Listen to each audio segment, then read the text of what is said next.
হযরত উসমান যুন্নুরাইন রাদিয়াল্লাহু তাআলা ক্ষমতায় আসলেন, আমিরুল মুমিনিন হইলেন। আমি এখান থেকে খেজুর বের করে করে খাইতাম। হযরত উসমানের যখন শাহাদাত হয়ে গেল, হযরত উসমান শাহাদাত বরণ করলেন মসজিদের মদিনার ভিতরে। হযরত উসমান নিজের বাসভবনের ভিতরে কোরআনের তেলাওয়াতরত অবস্থায় শাহাদাত বরণ করেছিলেন। ও মুসলমান, হযরত উসমান যুন্নুরাইন রাদিয়াল্লাহু তাআলা আনহু শাহাদাত বরণ করেছেন নিজের বাসভবনে বিদ্রোহীদের হাতে। কোরআনের তেলাওয়াতরত অবস্থায় কোরআন তেলাওয়াত করেছিলেন। হযরত উসমানের শাহাদাতের রক্তের ফোঁটা কোরআনের গায়ে গিয়ে পড়েছিল। যেই আয়াতের উপরে পড়েছিল সেই আয়াত ছিল ফাসায়াকফিকাহুমুল্লাহ ফাসায়াকফিকাহুমুল্লাহ ওয়া হুয়াস সামিউল আলিম। এই আয়াতের উপরে হযরত উসমানের শাহাদাতের রক্ত পড়েছিল। আমার ভাইরা, হযরত আলী রাদিয়াল্লাহু তাআলা আনহু যারা মুসলমান মদিনায় ছিলেন, তখন হজের সময় ছিল, বেশি মুসলমান ছিলেন না, অল্প কিছু মুসলমান ছিলেন মদিনায়। আমার বন্ধুরা, তারপরেও হযরত আলী রাদিয়াল্লাহু তাআলা আনহু গিয়ে বললেন, আমিরুল মুমিনিন হুকুম দেন, আমরা তাদের বিরুদ্ধে জিহাদ করব, আমরা তাদের বিরুদ্ধে জিহাদ করব। হযরত উসমান ডাক দিয়ে বলেন, না না, আমি উসমান আমার ব্যক্তিকে শুধুমাত্র বাঁচানোর জন্য মদিনা, নবীর মদিনা রক্তাক্ত হবে এটা আমি কোনোভাবেই চাই না। রাহমাতুল লিল আলামিনের এই মদিনা রক্তাক্ত হবে এটা আমি ওসমান চাই না। এই জন্য আমি প্রয়োজনে শাহাদাত বরণ করব, কিন্তু জিহাদের হুকুম দিয়ে মদিনায় আমি রক্তের বন্যা বইতে চাই না। হযরত ওসমান শাহাদাত বরণ করলেন কোরআনের তেলাওয়াতরত অবস্থায়। ও মুসলমান, যারা দুনিয়াতে শাহাদাত বরণ করে হাসরের ময়দানে কেউ না কেউ তাদের পক্ষে সাক্ষী হবে, শাহাদাতের সাক্ষী।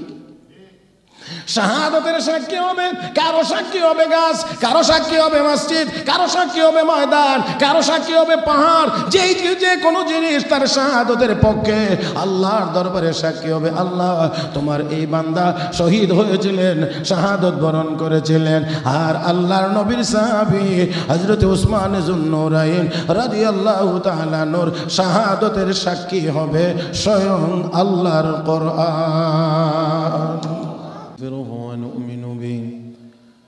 ونؤمن به ونتوكل عليه ونعوذ بالله من شرور أنفسنا ومن سيئات أعمالنا. من يهده الله فلا مضل له ومن يضلله فلا هادي له. ونشهد أن لا إله إلا الله وحده لا شريك له. ونشهد أن سيدنا وسندنا وحبيبنا ومولانا محمدا عبده ورسوله الذي أرسله بالحق بشيرا ونذيرا وداعيا إلى الله بإذنه وسراجا منيرا. صلى الله تعالى عليه وعلى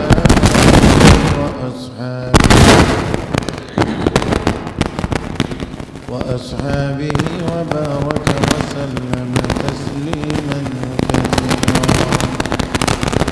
أما بعد، فأعوذ بالله من الشيطان الرجيم. بسم الله الرحمن الرحيم. إن أول بيت وضع للناس للذي ببكة مباركا وهدى للعالمين.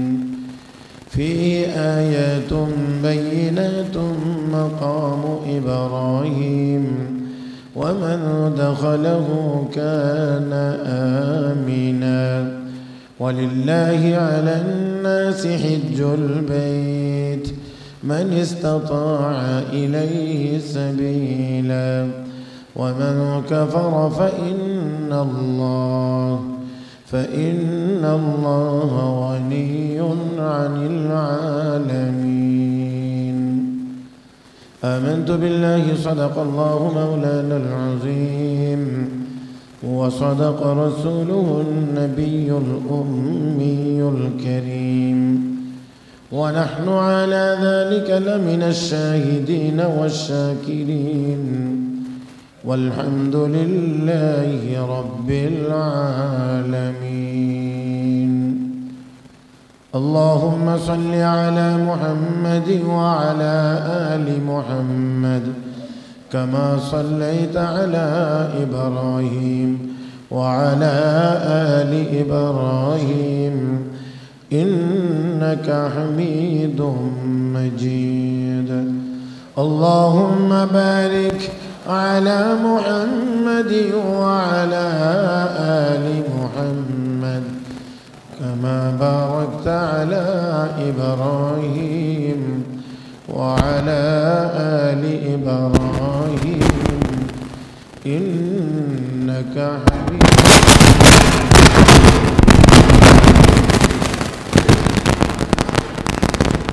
محترم مسلمين الكرام، আল্লাহ রাব্বুল আলামিনের দরবারে শুকরিয়া আদায় করছি, যিনি আমাদেরকে অত্যন্ত দয়া করে, মায়া করে, মেহেরবানি করে পবিত্র জুমার দিনে জুমার নামাজ আদায়ের উদ্দেশ্যে মসজিদে আসার বসার দান করেছেন। শুকরিয়া আদায় করছি, সবাই বলি আলহামদুলিল্লাহ।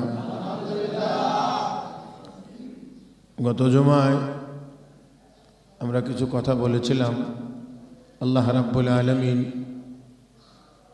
কিছু সময়ের উপরে কিছু সময়কে শ্রেষ্ঠত্ব দান করেছেন, কিছু মানুষের উপরে আল্লাহ কিছু মানুষকে শ্রেষ্ঠত্ব দান করেছেন, কিছু জায়গার উপরে আল্লাহ কিছু জায়গাকে শ্রেষ্ঠত্ব দান করেছেন। মানে পৃথিবীর সব জায়গা সমান না, কিছু জায়গা দামি। পৃথিবীর সব মানুষ সমান না, কিছু মানুষ দামি। সব সময়, যতটুকু সময় বা আমাদের হায়াত, এর ভিতরেও সবটা সময় এক সমান না। কিছু কিছু সময়ের দাম আল্লাহ রাব্বুল আলামিনের কাছে অনেক বেশি। তো এই দামি জিনিসগুলো আল্লাহ রাব্বুল আলামিন আমাকে আপনাকে দিয়েছেন, আখিরি নবীর বরকতে আমাদেরকে বেশি দিয়েছেন। যেমন গত জুমায় বলা হয়েছিল, জুমার দিন আল্লাহ রাব্বুল আলামিন অন্য কোন নবী বা নবীর উম্মতকে দান করেন নাই, একমাত্র আখির নবীর উম্মতকে আল্লাহ দান করেছেন। কোন মানুষ, কোন মুসল্লি জুমার দিন সকাল সকাল গোসল করে পাক পবিত্র হয়ে উত্তম কাপড় চোপড় পরিধান করে পায়ে হেঁটে মসজিদে যদি যায়, মসজিদে এসে ইমামের নিকটবর্তী হয়ে বসে মনোযোগ সহকারে খুতবা শুনে মসজিদের আদবের খেলাফ কোনো কাজ করে না, আর ওই ব্যক্তি এইভাবে করে নামাজ আদায় করে, রাহমাতুল লিল আলামিন বলেন মসজিদে আসতে আর যাইতে তার যত কদম লেগেছে, প্রতি কদমে কদমে আল্লাহ 1 বছরের নফল রোজা এবং 1 বছরের নফল নামাজের সওয়াব দান করেন। 1 কদমেই যদি হয় 1 বছর, তাহলে কত কদম দিয়ে আমরা মসজিদে এসেছি। যদি ওইভাবে আমরা আসতে পারি, তাহলে 100 কদম যদি হয়, তাহলে তো 100 বছর, আসা যাওয়া 200 বছর। মুহতারাম হাজিরিন, তো আল্লাহ রাব্বুল আলামিন এই সময়ের উপরে,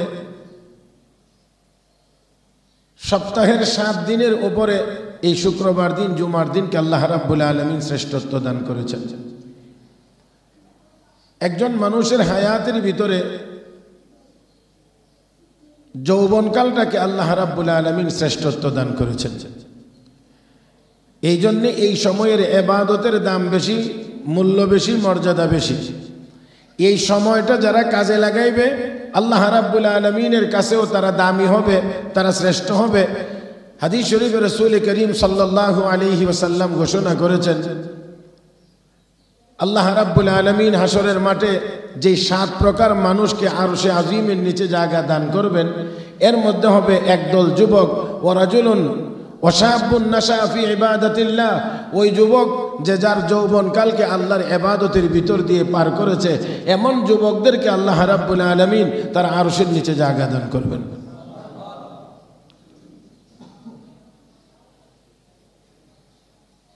তো কাজে লাগাইলে যেমন করে আল্লাহ আরশের নিচে জায়গা দান করবেন, ঠিক তেমনিভাবে আবার ঘোষণা আরও আছে যে আল্লাহ রাব্বুল আলামিনের আদালত যখন কায়েম হবে, বিচারকের আসনে যখন আল্লাহ রাব্বুল আলামিন বসবেন, তখন প্রত্যেকটা মানুষকেই, প্রত্যেকটা আদম সন্তানকেই 5টি করে প্রশ্নের জবাব দিতে হবে।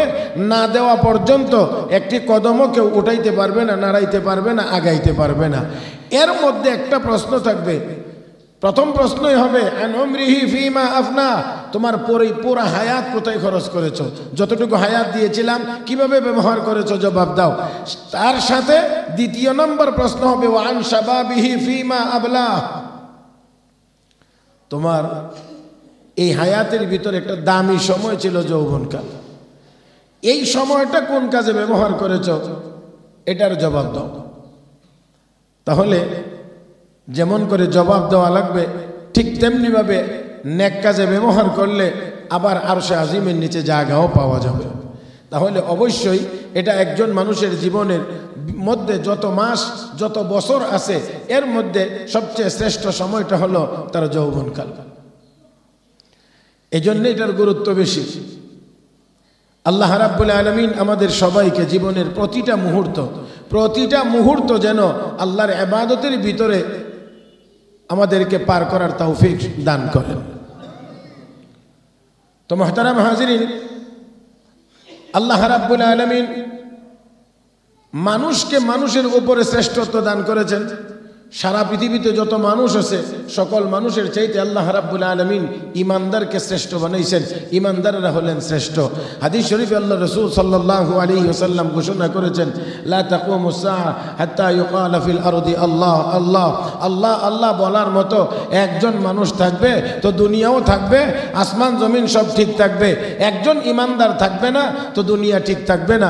এতে করে তো বোঝা যায় যে দুনিয়াটা আল্লাহ রাব্বুল আলামিন আল্লাহর ইবাদতের জন্য, আল্লাহকে ডাকার জন্য, আল্লাহর জিকিরের জন্য, আল্লাহকে সেজদা দেওয়ার জন্য আল্লাহ দুনিয়া বানাইছেন। অতএব আল্লাহর গোলামি চলবে না তো আল্লাহ দুনিয়া রাখবেন না।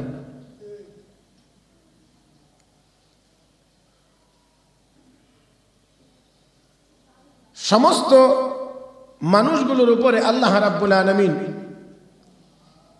ইমানদারদেরকে শ্রেষ্ঠ বানাইছেন। তার ইমানের কারণে শ্রেষ্ঠ।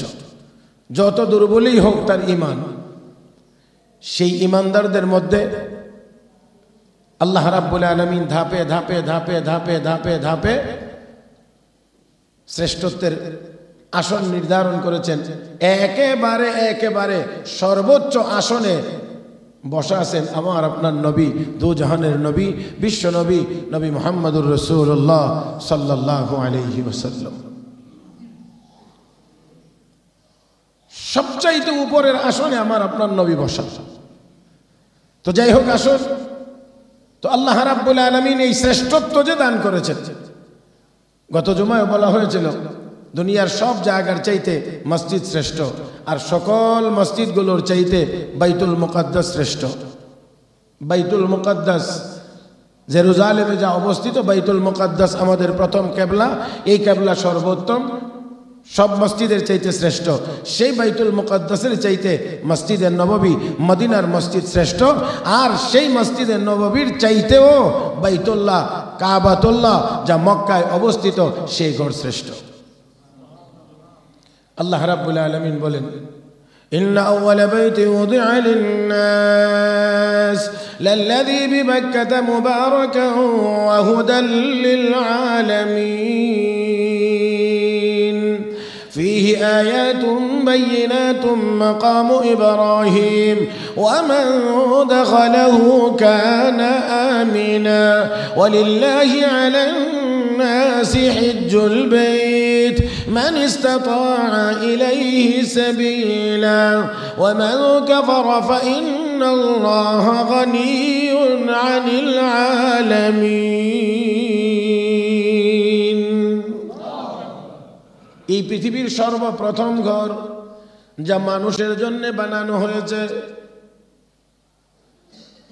ইন্না আউওয়ালা বাইতি উযিআ লিন-নাস লাল্লাযী বিবাক্কা, মক্কায় অবস্থিত, মুবারাকান, ঘরটা বড় বরকতময়। কিময়? বরকতময়।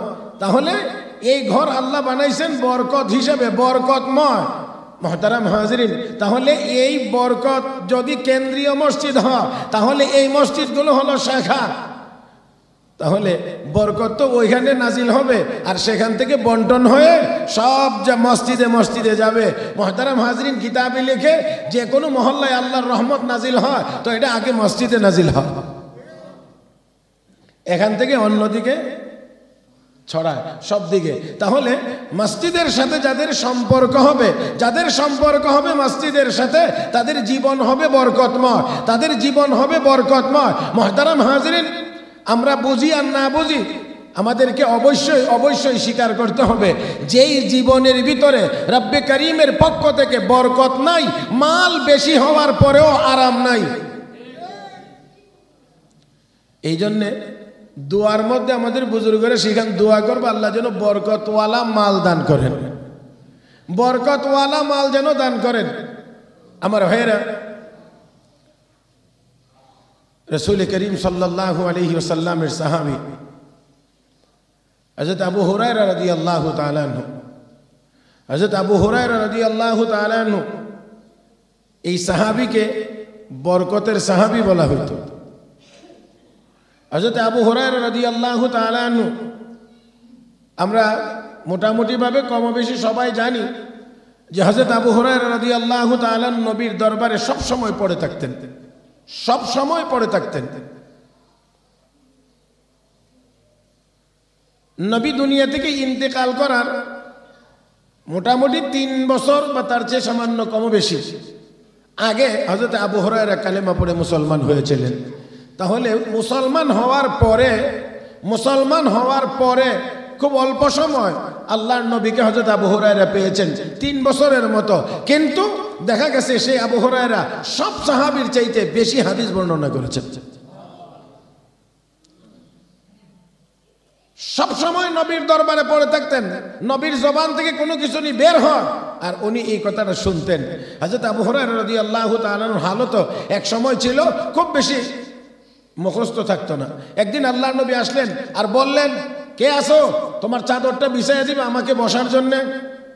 আল্লাহর নবীর সাহাবী হযরত আবু হুরায়রা বলেন, আমি চাদর বিছাইয়া দিলাম। নবী চাদরের উপরে বসলেন, তারপরে আমাকে বললেন, এই চাদর তোমার সিনার সাথে লাগাও। হযরত আবু হুরায়রা বলেন, আমি এই চাদর যেদিন থেকে আমার সিনায় লাগাইছি ওই দিন থেকে যা শুনি আর একটুও ভুলি না, সব মুখস্থ থাকে,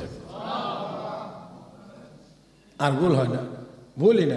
কতটুকু পরিমাণ মুখস্থ শক্তি! আল্লাহ রাব্বুল আলামিন আসলে যাকে যেই কাজের জন্য কবুল করেছেন তাকে আল্লাহ ওই কাজ অনুযায়ী যোগ্যতা দান করেন। আল্লাহ যাকে যেই কাজের জন্য কবুল করেছেন সেই অনুপাতেই তাকে সেই যোগ্যতা আল্লাহ রাব্বুল আলামিন দিয়ে থাকেন। মুহতারাম হাজিরিন, তো দেখেন এক এক কাজের জন্য আল্লাহ এক এক দলকে কবুল করেছেন। পবিত্র কোরআন, যদিও কোরআন একটা, কিন্তু এর অনেক কাজ, অনেক লাইন, এক এক লাইনের জন্য আল্লাহ এক এক দলকে কাজে লাগাইছেন। বিশুদ্ধ তেলাওয়াতের জন্য আল্লাহ একদল কারি তৈরি করেছেন, কারিদের দ্বারা আল্লাহ বিশুদ্ধ তেলাওয়াতের ব্যবস্থা রেখেছেন। আর মুখস্থ রাখার জন্য আল্লাহ একদল হাফেজে কোরআনকে কবুল করেছেন। এই কোরআনের তাফসির বা ব্যাখ্যা লেখার জন্য আল্লাহ একদল মুফাসসিরকে কবুল করেছেন। মুহতারাম হাজিরিন, এই কোরআনের আয়াত থেকে গবেষণা করে মাসাইল আমাদের সমস্যার সমাধান খুঁজে বের করার জন্য আল্লাহ একদল ফুকাহায়ে কেরামকে কবুল করেছেন। এক এক দল মানুষকে দিয়ে আল্লাহ কোরআনের এক এক রকমের খেদমত নিচ্ছেন। কোরআন তো একই, দেখবেন একদল শুধু হাফেজ কিন্তু আলেম না, মজবুত হাফেজ। আবার একদল দেখবেন হাফেজও না কিন্তু কোরআনের পঠন পদ্ধতি কিভাবে বিশুদ্ধ তেলাওয়াত করা যায় সেই বিষয়ে তারা বেশি পারদর্শী। আবার আল্লাহ পাক কিছু মানুষকে কবুল করেছেন কোরআনের তাফসীর লেখার জন্য। ফুকাহায়ে কেরামকে রেখেছেন এই কোরআনের ভিতর থেকে মাসালা আবিষ্কার করার জন্য। ইমাম আহমদ ইবনে হাম্বল রহমতুল্লাহি আলাইহি, যিনি ইমাম বুখারীর উস্তাদ, ইমাম শাফি রহমতুল্লাহ আলাইহির ছাত্র, ইমাম আহমদ ইবনে হাম্বল ইমাম শাফির বাড়িতে গেছেন। তো এক রাত্রের বসে কোরআন শরীফ থেকে গবেষণা করে 100 মাসালা আবিষ্কার করেছেন। 100 মাসালা তিনি বের করেছেন। তাহলে আল্লাহ পাক এক একজনকে এক এক কাজের জন্য আল্লাহ কবুল করেছেন। যাকে যেই কাজের জন্য আল্লাহ বানাইছেন তাকে আল্লাহ ওই অনুপাতে আল্লাহ রাব্বুল আলামিন যোগ্যতা দিয়ে থাকেন।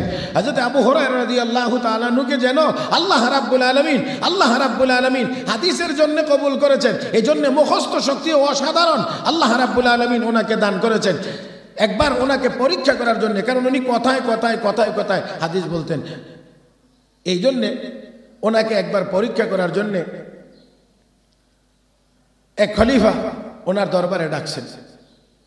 ডেকে সাথে ওনার সিংহাসনের পিছনে কিছু লেখক কাগজ কলম দিয়ে বসায় রাখছে যে আবু হুরায়রা যা বলবে তা তোমরা লিখে রাখবে।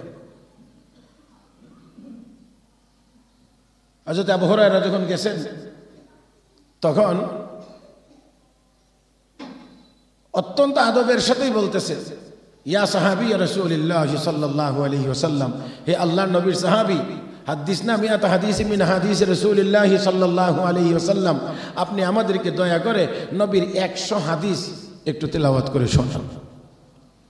হযরত আবু হুরায়রা 100 হাদিস শোনাইলেন। পিছনে যারা আছে সবাই লিখে রাখছে। সসম্মানে ওনাকে বিদায় দেওয়া হয়েছে। 1 বছর পার হওয়ার পরে, 1 বছর পার হওয়ার পরে আবার হযরত আবু হুরায়রাকে ডাকছেন।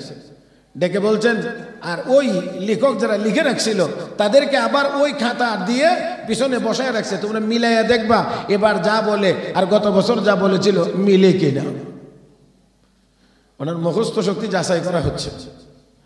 হযরত আবু হুরায়রাকে এবার যাওয়ার পরে বলা হচ্ছে, আল্লাহর নবীর সাহাবী, গত বছর যে আমাদেরকে 100 হাদিস শুনিয়ে গেছিলেন, দয়া করে সেই 100 হাদিস পুনরায় আপনি আবার আমাদেরকে তেলাওয়াত করে শোনান। হযরত আবু হুরায়রা রাদিয়াল্লাহু তাআলা আনহু গত বছর যে হাদিসগুলো পড়ছিলেন আজকেও সেই হাদিসগুলো সিরিয়ালি তিনি 100 হাদিস পড়ে শোনাইছেন। এবার খলিফা একটু পিছন দিকে তাকায় কয়, কি খবর, ঠিক আছে কিনা? সব লেখকেরা একসাথে জবাব দিয়ে কয়, ওয়াল্লাহি মা যাদা ওয়ালা নাকাসা, আল্লাহর কসম, না একটা শব্দ বাড়ছে না একটা শব্দ কমছে।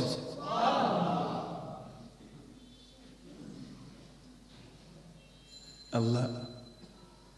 ইমাম বুখারী রাহমাতুল্লাহি আলাইহি, যাকে আমিরুল মুমিনিন ফিল হাদিস বলা হয়, মানে হাদিস শাস্ত্রে উনি সকলের আমির।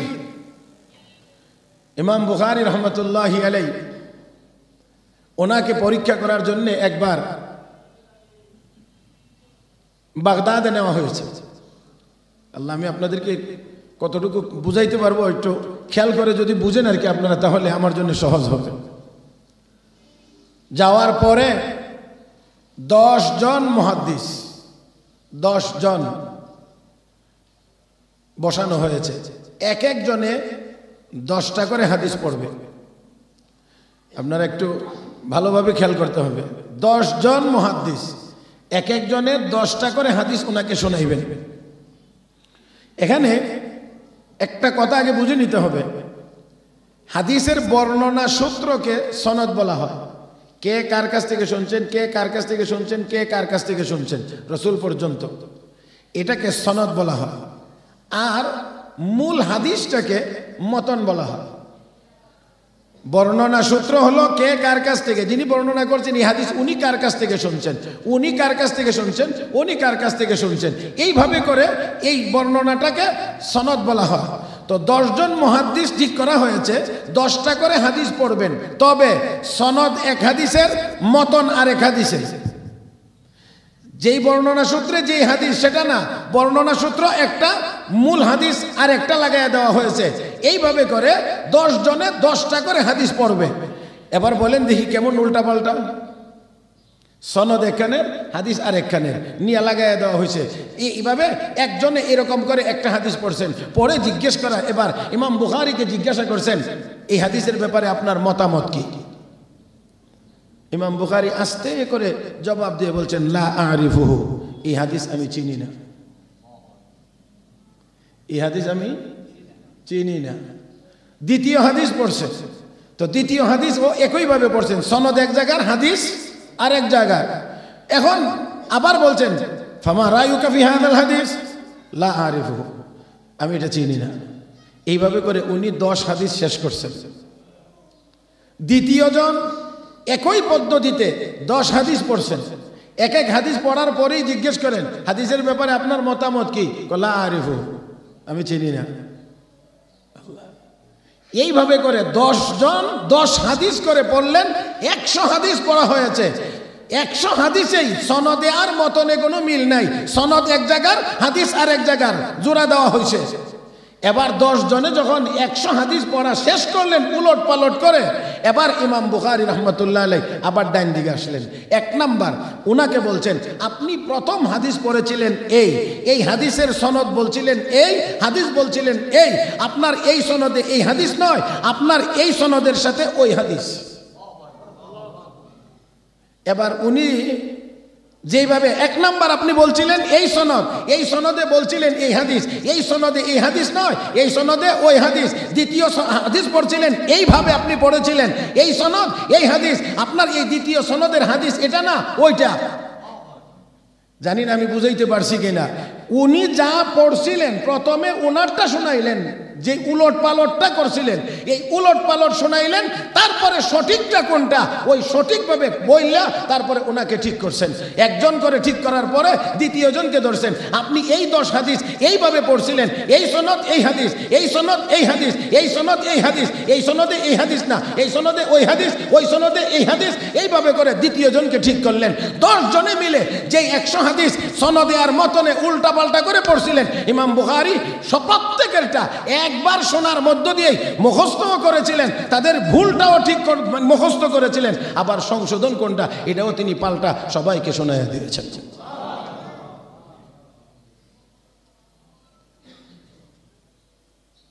সেই ছিল ইমাম বুখারী রাহমাতুল্লাহ আলাইহি। ক্লাসে যখন বসতেন পড়বার জন্য সব ছাত্ররা লিখত, আর হাদিস লেখাটাই ছিল নিয়ম, সবাই লিখতেন, শুধু ইমাম বুখারী ক্লাসের মধ্যে লিখতেন না। তো জিগা লোকেরা, ছাত্ররা, সাথীরা, ক্লাসে বসে সময় নষ্ট করে লাভ কি যদি হাদিস না লিখো? বিগত 15 দিন পর্যন্ত, 10 দিন পর্যন্ত কিছুই তিনি লিখলেন না। তো না লিখলে এই ক্লাসে বসে থেকে লাভ কি? তোমরা কি লিখছো? উস্তাদ যা পড়াইছেন তা লিখছি, যা শুনাইছেন তা লিখছি। ঠিক আছে, তাহলে তোমরা খাতা লও, যা 1 সপ্তাহ বা 10 দিন বা 15 দিনে যা লিখছো, আর আমি যা শুনছি এখন তোমরা খাতা নিয়ে বসো, তোমাদের লেখা আর আমি একটু পড়ি, দেখো তোমাদের খাতার সাথে মিলে কিনা।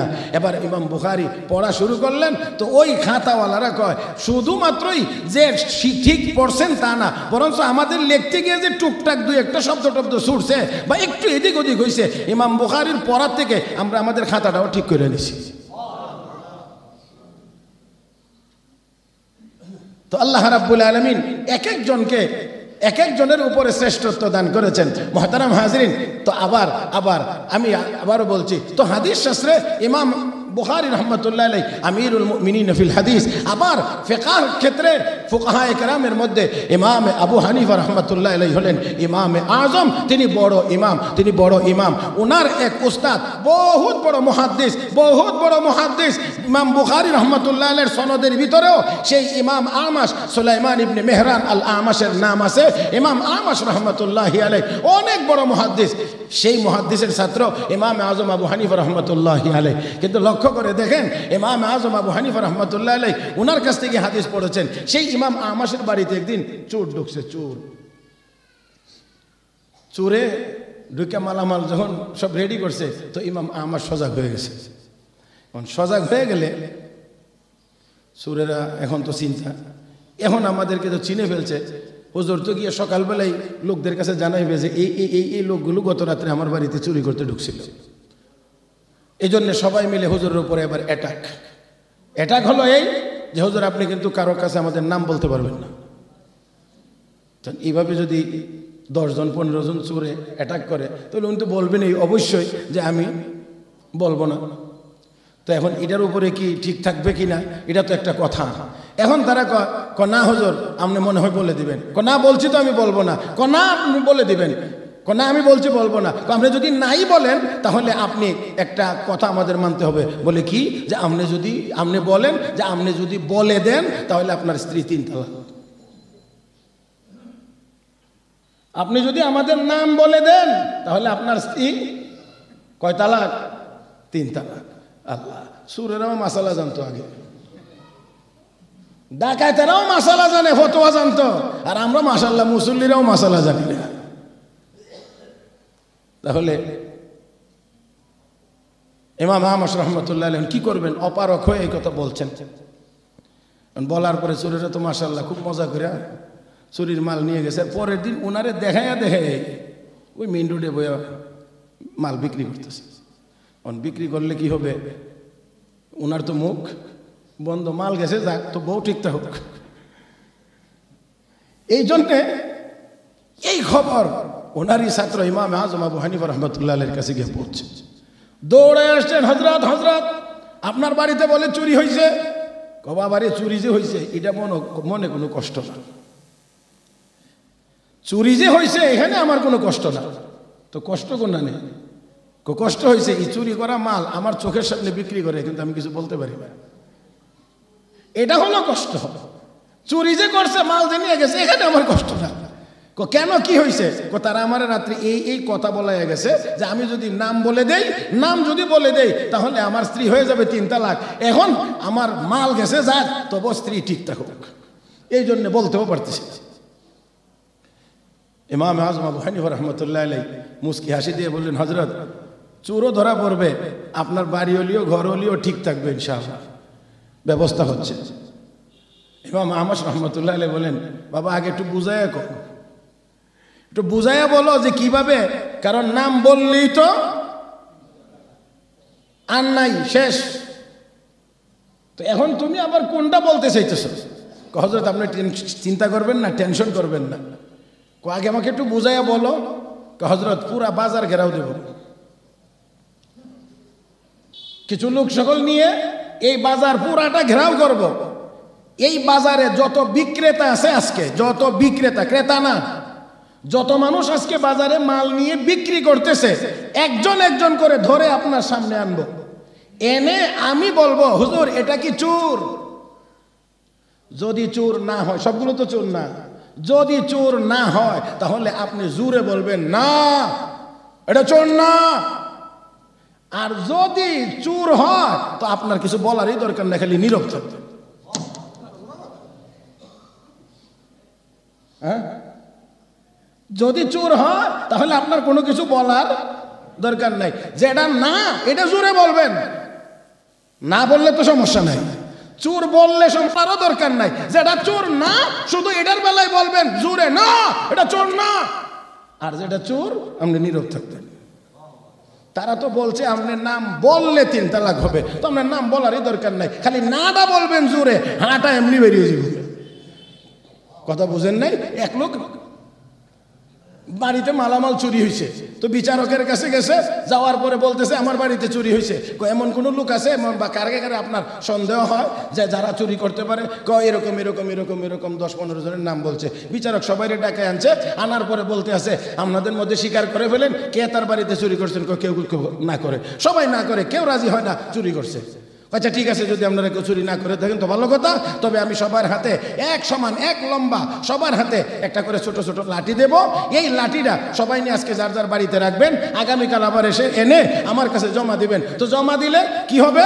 যার যে চুরি করছেন তার লাঠিটা 1 হাত লম্বা হয়ে যাবে। কি হয়ে যাবে? লাঠি আবার লম্বা হয়ে গেল। এখন সুর যেটা গিয়ে বাড়িতে বউর লোকে বুদ্ধি করে কইছে তো লাঠি বলে 1 হাত লম্বা হয়ে যাব। তো কাম তো আমি করছি না, তো করছি। এখন যদি লাঠি 1 হাত লম্বা হয়ে যায় আগামীকাল, তাহলে তো আমি ধরা পড়বো যে চোর। এখন বুদ্ধি করে করছি কি, তাহলে 1 হাত আগে কমাইলাই, তাহলে সমান থাকবে। কথা বুঝছেন না? এখন 1 হাত কাটতে সে ছোট করছে। এখন পরের দিন যখন বিচারকের দরবারে সব লাঠি গেছে, দেখে 14টা ঠিক আছে, কিন্তু একটা 1 হাত কম। এটা কার? এটা আমার। তো তোমারটা 1 হাত কমলো কেন? কথা বুঝেন না আপনারা? এটা কমলো কেন? আসল কথা হয়েছে এই ভয়ে 1 হাত লম্বা হয়ে যাবে, এই ভয়ে কেটে ফেলেছে। আমার ভাইয়েরা, বোঝা যা এ মুসলমান। ইমাম আজম আবু হানিফা রহমতুল্লাহি আলাইহি, ইমাম আজম আবু হানিফা রহমতুল্লাহি আলাইহি বলেন, হযরত যখন বলবেন আমি বলবো চোর, এটা চোর না হইলে জোরে বলবেন না। আর যখন চোর আসবে সামনে, তখন আপনার কিছু বলার দরকার নাই। এতে করে আপনার ঘরও ঠিক থাকবে, চোরও ধরা পড়বে। এই হলো ফুকাহায়ে কেরামের কাজ। আমার ভাইয়েরা, তো আল্লাহ পাক এক একজনকে এক একজনের উপরে শ্রেষ্ঠত্ব দান করেছেন, শ্রেষ্ঠত্ব দান করেছেন। মহতারাম হাজরিন, তাই আসুন এইভাবে করে যদি আমরা যাইতে থাকি, উপরের দিকে দেখা যাবে একের উপরে এক, একের উপরে এক শ্রেষ্ঠত্ব আল্লাহ রাব্বুল আলামিন দান করেছেন। আর সবাইকে সবচেয়ে বেশি শ্রেষ্ঠ বানাইছেন আমার আপনার নবী, দু জাহানের নবী মুহাম্মদুর রাসূলুল্লাহ সাল্লাল্লাহু আলাইহি ওয়াসাল্লামকে। জায়গার দিক দিয়ে যদি আমরা শ্রেষ্ঠ দেখি, তাহলে সর্বশ্রেষ্ঠ জায়গা আমরা দেখতে পাবো বাইতুল্লাহ, খানা কাবা, সর্বশ্রেষ্ঠ জায়গা, সর্বশ্রেষ্ঠ ঘর। আর এই ঘরটা হলো বরকতময়। হযরত আবু হুরায়রা রাদিয়াল্লাহু তাআলা আনহুর কথা বলতে গিয়ে এত দূর পর্যন্ত গিয়েছি। হযরত আবু হুরায়রা রাদিয়াল্লাহু তাআলা আনহু নবীর সাহাবী, সময় ছিলেন অল্প নবীর খেদমতে, কিন্তু হাদিস বর্ণনা করেছেন সবচেয়ে বেশি। হাদিসের কিতাব উল্টাইলি দেখবেন আনাবি হুরায়রা। এখানে আবার আরেকটি কথাও আছে, হযরত আবু হুরায়রার আসল নাম কিন্তু আবু হুরায়রা না। হযরত আবু হুরায়রার নাম যে কি, এটাও সবাই জানেও না। শুধু জানে না, আমরা জানি না শুধু তা না, মুহাদ্দিসিনে কেরামের মধ্যে 20টা মত আছে আবু হুরায়রার নাম কি। এর মধ্যে একটা হলো তার নাম, ইসলামের আগে, মুসলমান হওয়ার আগে তার নাম ছিল আব্দে শামস, সূর্যের সন্তান, সূর্যের গোলাম। পরবর্তীতে তার নাম হয়েছে আব্দুর রহমান। কিন্তু নবী যখন দেখছেন তার কাছে ছোট বিড়ালের বাচ্চা, তখন নবী ডাক দিয়েছিলেন ইয়া আবা হুরায়রা, হে বিড়ালের বাবা। আচ্ছা কোনছেন, এটা কি কোনো ভালো অর্থবোধক? এটা কি কোনো ভালো অর্থবোধক? নিশ্চয়ই না। কিন্তু নবী ডাক দিয়েছেন ইয়া আবা হুরায়রা, হে বিড়ালের বাবা। হযরত আবু হুরায়রা কয়, অর্থ যেটা মনে চাই এটা হোক, নবীর পবিত্র জবানে যেইটা ডাক দিছে আমার নাম এটা, যার কারণে এখন আর ওনার নামই খুঁজে পাওয়া যায় না। এখন শুধু আবু হুরায়রা, কারণ নবীর জবানে ডাক দিয়েছেন, মোহতারাম হাজরিন, হযরত আলী রাদিয়াল্লাহু তাআলা আনহু বাড়িতে একটু সামান্য অভিমান করে মসজিদে গিয়ে শুয়ে রয়েছেন। নবী খুঁজতে লাগলেন, আবু আলী কোথায় আছে, দেখো তো মসজিদে। গিয়ে দেখা যায় হযরত আলী যে চাদরটা বিছাইয়া মসজিদে শুয়েছিলেন, পুরা চাদরটা আর এখন জায়গাতে নাই, একটু গুছাইয়া গেছে। আর হযরত আলীর পিঠের একটা অংশ মাটির সাথে লেগে আছে। বিশ্ব নবী আবার মসজিদের ভিতরে গিয়ে হযরত আলীকে ডাক দিলেন, কুম ইয়া আবা তুরাব, হে মাটির বাবা ওঠো। কথা কয় না রে, হে মাটির বাবা, কুম ইয়া আবা তুরাব, হে আবু তুরাব, মাটির বাবা ওঠো। এর থেকে হযরত আলী রাদিয়াল্লাহু তাআলা উপনাম হলো আবু তুরাব। আবু তুরাব মাটির বাবা। নবীজি শুয়ে, হযরত আলী শুয়েছিলেন, মাটির মধ্যে পিঠ লেগেছিল, এই জন্য নবী ডাকলেন, কুম ইয়া আবা তুরাব, হে আবু মাটির বাপ ওঠ। নবী বলছেন সাহাবীদের মধ্যে কত মহব্বত দেখছেন নি। হ্যাঁ, এই জন্য হযরত আলীকে আবু তুরাব বলে ডাক দিলে খুব বেশি পছন্দ করতেন। কেউ যদি আবু তুরাব বলে ডাকতেন, মুহতারাম হাজরিন, হযরত আবু হুরায়রা হয়ে গিয়েছেন। ও বন্ধুরা, তো যাই হোক, আসুন বলছিলাম, হযরত আবু হুরায়রা রাদিয়াল্লাহু তাআলা বলেন, আমাকে আল্লাহর নবী একটা খেজুরের বেগ দিয়েছিলেন। আমি তো ক্ষুধার যন্ত্রণায় নবীর দরবারে পড়ে থাকতাম। একদিন একটা খেজুরের বেগ দিছেন, দিয়া বরকতের দোয়া করে দিছেন। আমি এটা বড় যত্ন করে রাখছি। এই যত্ন করে রাখার ফলে আমি এখান থেকে শুধু খেজুর বাইর করে খাই, আবার বন্ধ করে রেখে দিই। বুঝছেন না? দেখি না, শুধু আমার যখন দরকার হয় আমি এখান থেকে খুলে ভিতর থেকে বের করে আমি খেজুর খাই, আবার মুখটা আটকায়া আবার রেখে দিই। এইভাবে করে আল্লাহর নবী দুনিয়া থেকে বিদায় হয়ে গেছেন, আমার খেজুরের বেগ এখনো আছে। আবু হুরায়রা রাদিয়াল্লাহু তাআলা আনহু বলেন, খেলাফতের দায়িত্বে আসলেন আবু বকর সিদ্দিক রাদিয়াল্লাহু তাআলা আনহু। প্রায় 2.5 বছর ছিলেন হযরত আবু বকর। এই 2.5 বছর আমি এই ব্যাগ থেকে খেজুর বের করে খাইলাম। আল্লাহু আকবার বলুন। 2.5 বছর এখান থেকে খেজুর বের করে খাইলাম। যখনই খাওয়ার পরে আবার মুখটা বন্ধ করে রেখে দেই, আবার যখন হাত দেই, আবার দরকার হলে আবার এখান থেকে খেজুর খাই। হযরত আবু বকর দুনিয়া থেকে চলে গেলেন, খেলাফতের দায়িত্বে আসলেন। হযরত ওমর ফারুক রাদিয়াল্লাহু তাআলা আনহু 10 বছর খেলাফতের দায়িত্বে ছিলেন। আমি 10 বছরে এই ব্যাগের ভিতরে থেকে খেজুর বের করে খেয়েছি। হাত দিলেই ভাবত হ্যাঁ, হযরত উসমান যুন্নুরাইন রাদিয়াল্লাহু তাআলা ক্ষমতায় আসলেন, আমিরুল মুমিনিন হইলেন। আমি এখান থেকে খেজুর বের করে করে খাইতাম। হযরত উসমানের যখন শাহাদাত হয়ে গেল, হযরত উসমান শাহাদাত বরণ করলেন মসজিদের মদিনার ভিতরে। হযরত উসমান নিজের বাসভবনের ভিতরে কোরআনের তেলাওয়াতরত অবস্থায় শাহাদাত বরণ করেছিলেন। ও মুসলমান, হযরত উসমান যুন্নুরাইন রাদিয়াল্লাহু তাআলা শাহাদাত বরণ করেছেন নিজের বাসভবনে বিদ্রোহীদের হাতে। কোরআনের তেলাওয়াতরত অবস্থায় কোরআন তেলাওয়াত করছিলেন। হযরত উসমানের শাহাদাতের রক্তের ফোঁটা কোরআনের গায়ে গিয়ে পড়েছিল। যেই আয়াতের উপরে পড়েছিল সেই আয়াত ছিল ফাসায়াকফিকাহুমুল্লাহ ফাসায়াকফিকাহুমুল্লাহ ওয়া হুয়াস সামিউল আলিম। এই আয়াতের উপরে হযরত উসমানের শাহাদাতের রক্ত পড়েছিল। আমার ভাইরা, হযরত আলী রাদিয়াল্লাহু তাআলা আনহু যারা মুসলমান মদিনায় ছিলেন, তখন হজের সময় ছিল, বেশি মুসলমান ছিলেন না, অল্প কিছু মুসলমান ছিলেন মদিনায়। আমার বন্ধুরা, তারপরেও হযরত আলী রাদিয়াল্লাহু তাআলা আনহু গিয়ে বললেন, আমিরুল মুমিনিন হুকুম দেন, আমরা তাদের বিরুদ্ধে জিহাদ করব, আমরা তাদের বিরুদ্ধে জিহাদ করব।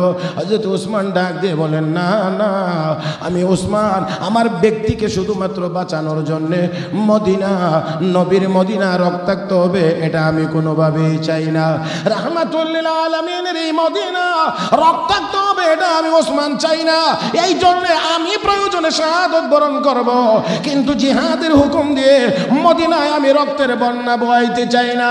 হযরত ওসমান শাহাদাত বরণ করলেন কোরআনের তেলাওয়াতরত অবস্থায়। ও মুসলমান, যারা দুনিয়াতে শাহাদাত বরণ করে হাসরের ময়দানে কেউ না কেউ তাদের পক্ষে সাক্ষী হবে, শাহাদাতের সাক্ষী, শাহাদাতের সাক্ষী হবে।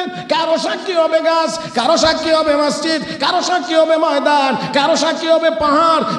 যে কোনো জিনিস তার শাহাদাতের পক্ষে আল্লাহর দরবারে সাক্ষী হবে। আল্লাহ, তোমার এই বান্দা শহীদ হয়েছিলেন, শাহাদাত বরণ করেছিলেন। আর আল্লাহর নবীর সাহাবী হযরত উসমান যুন্নুরাইন রাদিয়াল্লাহু তাআলা নূর শাহাদাতের সাক্ষী হবে স্বয়ং আল্লাহর কোরআন। হযরত উসমানের শাহাদাতের সাক্ষী হবে আল্লাহর কোরআন। তাহলে মর্যাদার কিছু বিষয় আসেনি এখানে আলাদা করে। মুহতারাম হাজিরিন, স্বয়ং কোরআন বলবে আল্লাহ তোমার উসমান শহীদ। তাহলে কোরআন যদি বলে তাহলে আরো কিছু লাগে? কথা কয় না, আরো কিছু লাগে? মুহতারাম হাজরিন, আমি মনে হয় একদিন শোনাইছিলাম, তারপরেও শুধুমাত্র ছোট্ট করে বলছি। তাহলে এই হযরত আকতাস মাওলানা মুফতি জারু আলী খান রহমাতুল্লাহ আলাইহি ইন্তেকালের আগে উনি ওনার ক্লাসে ছাত্রদেরকে বলে গিয়েছেন, আমি একদিন স্বপ্ন দেখি আমার ইন্তেকাল হয়েছে, আমাকে কবরে দাফন করা হয়েছে, সবাই চলে এসেছে, এমন সময় কবরে আমাকে জীবিত করা হয়েছে। ইতিমধ্যেই দেখি সুন্দর সুদর্শন যুবকের মতো কে জানি আমার ডান দিক দিয়ে মাথার পাশে এসে দাঁড়াইছে, আরেকজন আমার বাম দিক দিয়ে পায়ের কাছে এসে দাঁড়াইছে। এমন সময় দুইজন লোক আসছে, কবরে প্রবেশ করতে চায়। এই দুইজন জিজ্ঞাসা, তোমরা কে? তোমরা কে? আমরা মুনকার নাকির। এখানে কেন? এই লোকটার সাথে কিছু কথাবার্তা আছে, কিছু জিজ্ঞাসা করা লাগে। কবরে গেলে জিগাইব নি?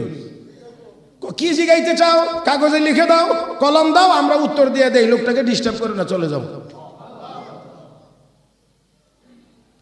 তারা কাগজে লিখে দিছে প্রশ্ন, উত্তর ওই দুইজনে দিয়ে দিছে, চলে গেছে। এবার জিজ্ঞেস করে, তোমরা কারা? আমারে কোনো কিছু জিগাইতে দিলা না, উত্তর তোমরাই দিলা।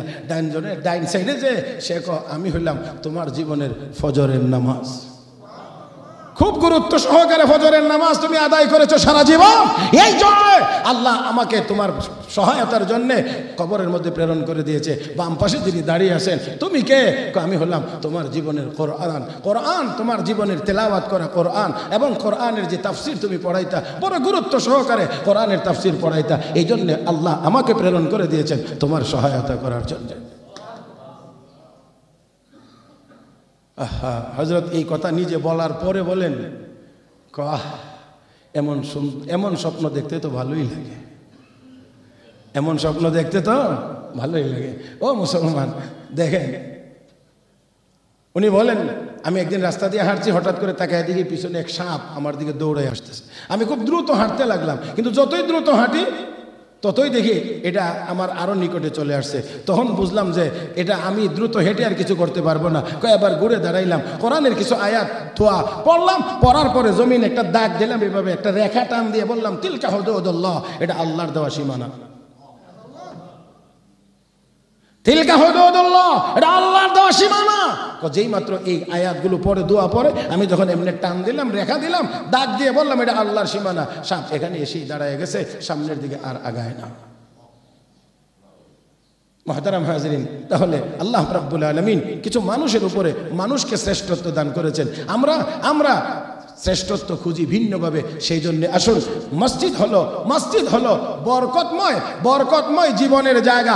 এই মসজিদের সাথে সম্পর্ক যাদের হবে তাদের জীবন হবে বরকতময়। মুহতারাম হাজরিন, যতটুকু উপলব্ধি করতে পারবো বরকত কোন জিনিসের নাম, ততটাই মনে হয় আমাদের হৃদয়ে আগ্রহ জাগবে যে আমার জীবনটা যেন বরকতওয়ালা জীবন হয়, আমার মাল যেন বরকতওয়ালা মাল হয়, আমার সন্তান যেন বরকতওয়ালা সন্তান হয়। হযরত আনাস ইবনে মালিক রাদিয়াল্লাহু তাআলা আনহুকে ওনার মা যখন নিয়ে গিয়েছিলেন নবীর দরবারে গিয়ে বলছিলেন, ইয়া রাসূলুল্লাহ, আপনার জন্য একটা ছোট্ট খাদেম নিয়ে এসেছি। নবী তখন তার জন্য দোয়া করেছিলেন অনেকগুলো। এর মধ্যে যেই দোয়া আল্লাহ নবী দোয়া করেছেন, আল্লাহুম্মা বারিক ফি মালিহি ওয়া ওয়ালাদিহি ওয়া আতিল উমরা ওয়াগফির যামবা। আল্লাহ আনাসের মালে বরকত দাও, আল্লাহ আনাসের আওলাদে বরকত দাও, আল্লাহ আনাসের হায়াতে বরকত দাও, আল্লাহ আনাসের জিন্দেগীর গুনাহ মাফ করে দাও। নবী দোয়া করছেন চারটা, আল্লাহ আনাসের মালে বরকত দাও। হযরত আনাস বলেন নবীর দুয়ার বরকতে এমন বরকতই হয়েছে, অন্যদের বাগানে বছরে ফল আসতো একবার, আর আমি আনাসের বাগানে ফল আসে 2 বার। নবী দোয়া করছিলেন যে আল্লাহ আনাসের আওলাদে বরকত দাও। সুবহানাল্লাহ, এই ওয়াজ করা যাবে না মনে হয় এখন এই যুগে, এই আধুনিক যুগে এই ওয়াজ করলে সমস্যা, কারণ আমরা তো এখন 2টার বেশি না, একটা হলে ভালো হয়। আর হযরত আনাস বলেন দুয়ার বরকতে আল্লাহ আমার আলী আওলাদে এই পরিমাণ আল্লাহ বরকত দিয়েছেন। ওয়ালাকাদ দাফানতু মিয়াতান ইল্লা সিনতাইন। আল্লামা মোল্লা আলী কারি রহমতুল্লাহ আলাইহি মিরকাতুল মাফাতিহ আলা মিশকাতিল মাসাবিহের ভিতরে লিখেছেন, হযরত আনাস বলেন আমি আমার জীবদ্দশায় আমার আলী আওলাদের মধ্য থেকে 98 জনকে আমার নিজের হাতেই দাফন করেছি। সুবহানাল্লাহ, আরো আসতে কর না, 98 জন শুধু দাফনই করছে, তো আর বাকি যা আছে এই যুগে যদি জিন্দা থাকতেন উনি তো গুলি করে মেরে লেতো কবে, বলে না কি কাম শুরু করছে। হ্যাঁ, হযরত আনাস বলেন আমার বংশের ভিতর থেকে 98 জন আমি দাফন করেছি।